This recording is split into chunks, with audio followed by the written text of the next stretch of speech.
Welcome back to topic 34 for Algebra 1, Geometric Sequences. Now in topic 33, we explored arithmetic sequences, which are linear. Today what we're going to do is we're going to first define what a geometric sequence is. Recall that in arithmetic sequences, we are adding the same value in order to get to the next term, and that value is consistent. With geometric sequences, instead of adding, we're actually multiplying. So it multiplies the same non-zero amount every time to get to the next term. Now, non-zero is really important here because if we did multiply by 0, anything times 0 is 0, so our whole sequence would just be 0, 0, 0, 0, 0, 0, 0.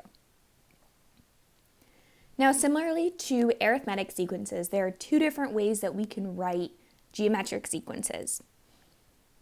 Oftentimes that you might see in textbooks, you might see a sub n equals a sub 1 times r to the n minus 1.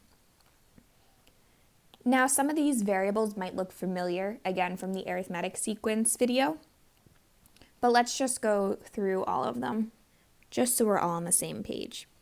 A sub n represents the term you want.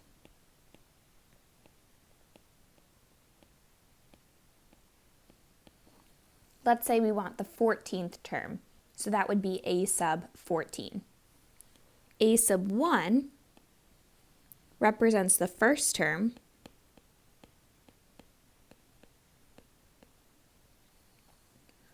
r represents the common ratio,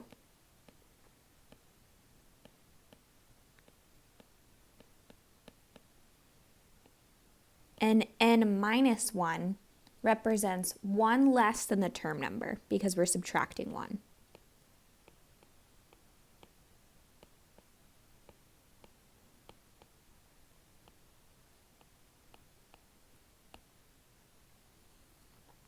And again, this is assuming that n equals the term number.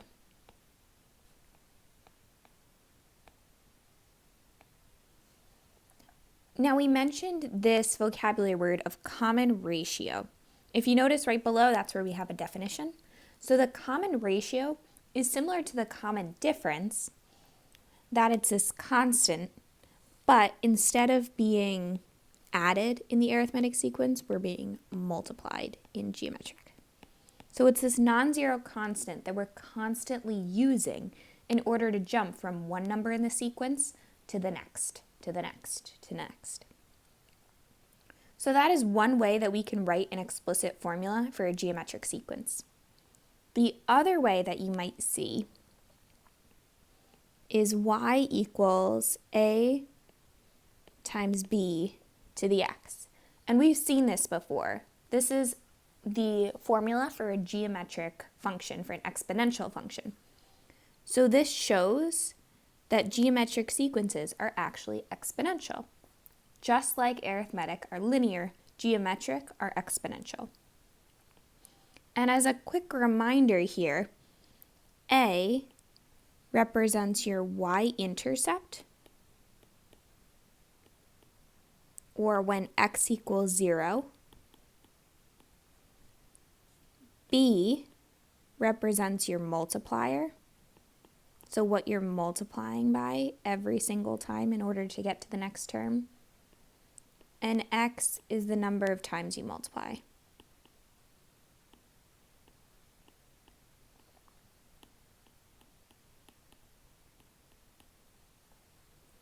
Okay, let's move on into some examples.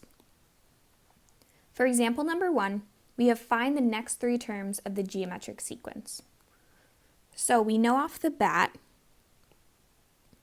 that this one is the first term of our sequence. Now, in order to figure out what the following 3 terms would be, we have to identify what our common ratio is. So what are we using to jump from one term to the next?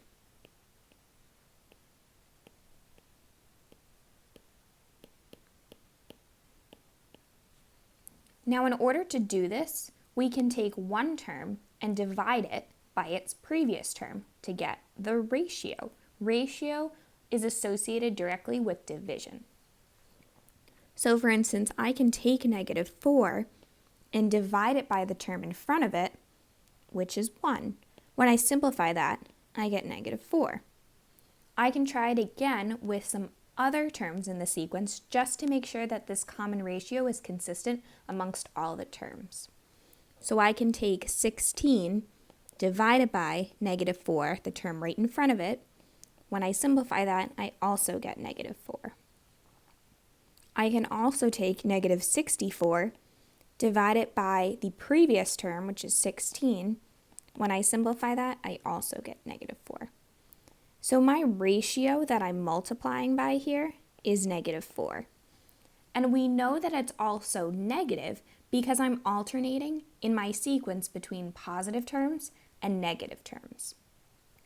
So keeping in mind that a positive times a negative is a negative explains why I'll get a negative as some of the terms.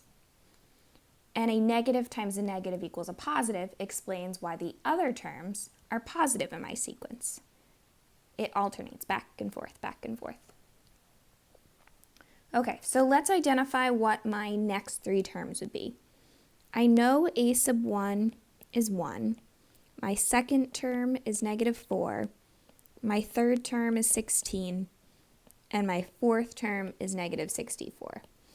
I want to figure out what a sub 5 is, a sub 6, and a sub 7. So I'm going to keep this pattern going.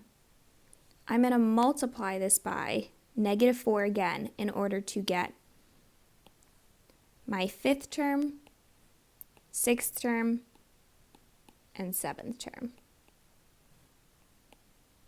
So -64 times -4, we know it's going to be a positive number because a negative times a negative is positive.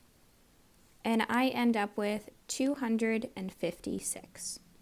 Now I can check that by taking 256, dividing it by -64, and also getting -4. So that common ratio is consistent.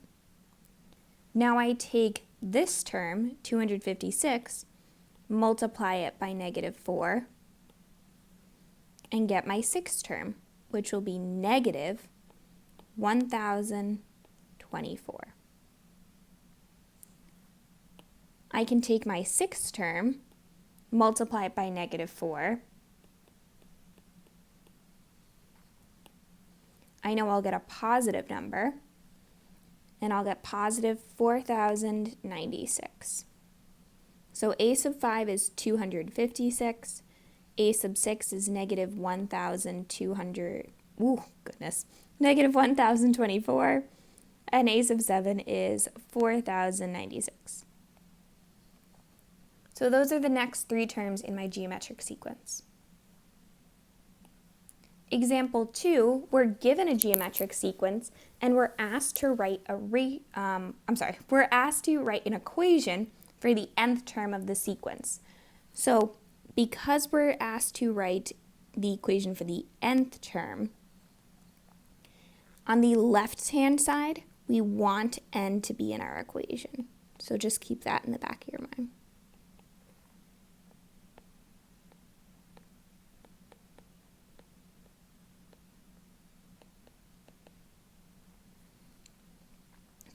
So similar to the arithmetic sequence video, I have our sequence written in both a list form and also in a table form. So we can identify from this list what my common ratio is. I notice that my numbers are alternating between positive and negative, so I know my common ratio is going to be negative. I also know that my numbers are going down. So if I ignore the negatives, I have 48, 24, 12, 6. So those values are decreasing. So in my mind, I'm thinking, okay, I'm not going to be multiplying by a whole number, but I'm actually going to be multiplying by a fraction. Now with geometric sequences, we always talk about multiplication for our common ratio. We don't ever talk about division. But multiplying by a fraction is another way of saying division. So that's how we kind of get around it. So in order to get from 48 to negative 24, negative 24 to 12, 12 to negative 6, I can take one term and divide it by the previous term and simplify. Now I get negative 1/2. I can confirm that with taking 12 divided by negative 24, also gives me negative 1/2, and negative 6 divided by 12 also gives me negative 1/2. So my common ratio is negative 1/2. Now going back to writing the equation for the nth term of the sequence, I want n to be in my equation. So I'm going to rewrite my explicit formula and include n. Don't take it away. Then I'm just going to plug in. A sub 1, I know, is the first term, and the first term in this geometric sequence is 48. My ratio we just identified was negative 1/2. And then I raise that to the n minus 1 power. And that's it. That one's pretty simple. Now, if you want to use the exponential form that we had dealt with exponential functions, y equals a times b to the x, I think this way is super helpful by looking at a table. So we want to identify what our a is. What's our 0th term? What is the y-intercept? Well, b, we know, is our multiplier. So what are we multiplying by every single time? Negative 1/2. It's our common ratio. So I can rewrite my formula to be y equals a times negative 1/2 to the x. Now, in order to figure out what my a value is, what my y-intercept is, I can choose a pair for x and y. Now, I could choose any pair in my table. I'm going to go with 1 and 48. So 48 is the first term. So in for y, I'm going to plug in 48.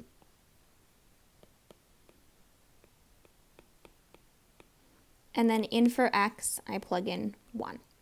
Now all I have to do is simplify and solve for a. So negative 1/2 to the first power. We know that anything to the first power is just itself. So I'm left with 48 equals a times negative 1/2. Now because a and negative 1/2 are tied together with multiplication, the inverse is division. So I can divide both sides by negative 1/2. But what is the same thing as dividing by a fraction? Multiplying by its reciprocal. So what's 48 times negative 2, or the reciprocal of negative 1/2? That gives me negative 96. So my y-intercept, my a term, is negative 96. I could also think, back to my table, I could go backwards one step. So instead of multiplying by a negative 1/2, I could multiply by a negative 2, and that's where I would get that negative 96. So rewriting my equation, I'll get y equals negative 96 times negative 1/2 to the x. Notice how these two formulas look pretty similar. We're both dealing with exponents, but because in the equation on the left, we're starting with the first term, we have to compensate by subtracting 1 from the nth term, the nth term number in our exponent. So that's why these two equations would be equivalent, even though they look just a little bit different. Let's move to part B, where we need to find the 9th term in the sequence. So we're going to use the formulas from part A.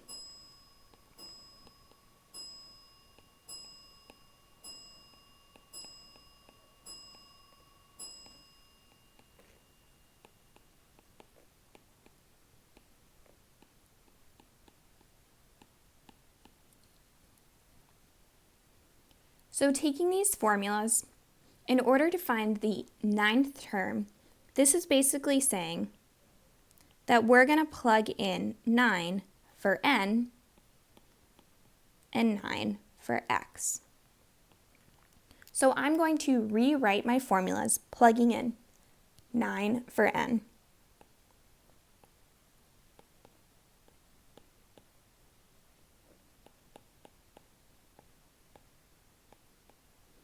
So a sub 9, or the 9th term, is equal to 48 times negative 1/2 to the 9 minus 1 power.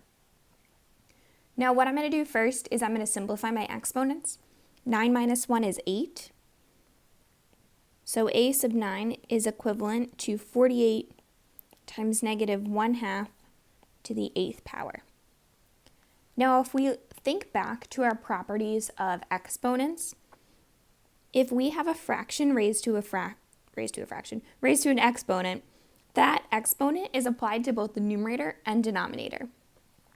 So this is the same as a sub 9 equals 48 times negative 1 to the 8th power divided by 2 to the 8th power. Negative 1 to the 8th power is the same thing as negative 1 times negative 1 times negative 1 times negative 1 times negative 1 times negative 1 times negative 1 times negative 1. 8 times. And because we have an even number here, a negative multiplied by itself an even number of times will actually result in a positive. So we'll be left with a sub 9 equals 48 times 1 over 2 to the 8th. Now 2 to the 8th is 2 multiplied by itself 8 times, which is 256. So we can multiply these together and get 48 divided by 256, which is actually equivalent to 3/16. Now let's check on the other side to make sure we get the same answer. Y equals negative 96 times negative 1/2 to the 9th power. We're going to plug in 9 for x, so negative 96 times negative 1 over 2 to the 9th power. Same thing that we did on the other side, we're going to apply our properties of exponents, which means that this exponent goes to the numerator and denominator. So we get y equals negative 96 times negative 1 to the 9th power over 2 to the 9th power. And I like to write my negative ones or any negative number in general in parentheses, because especially if you are plugging this into a calculator, your calculator might read it wrong if you exclude the parentheses. So make sure to include your parentheses, especially if you are plugging this into a calculator or computer. So y equals negative 96 times. Now this is negative 1 raised to an odd power. A negative multiplied by itself an odd number of times will result in a negative. 2 to the 9th is the same thing as 512. Now I can multiply these together and simplify. Negative 96 times negative 1 is positive 96 over 512. And if I simplify that, that's also equivalent to 3/16. So the 9th term in the sequence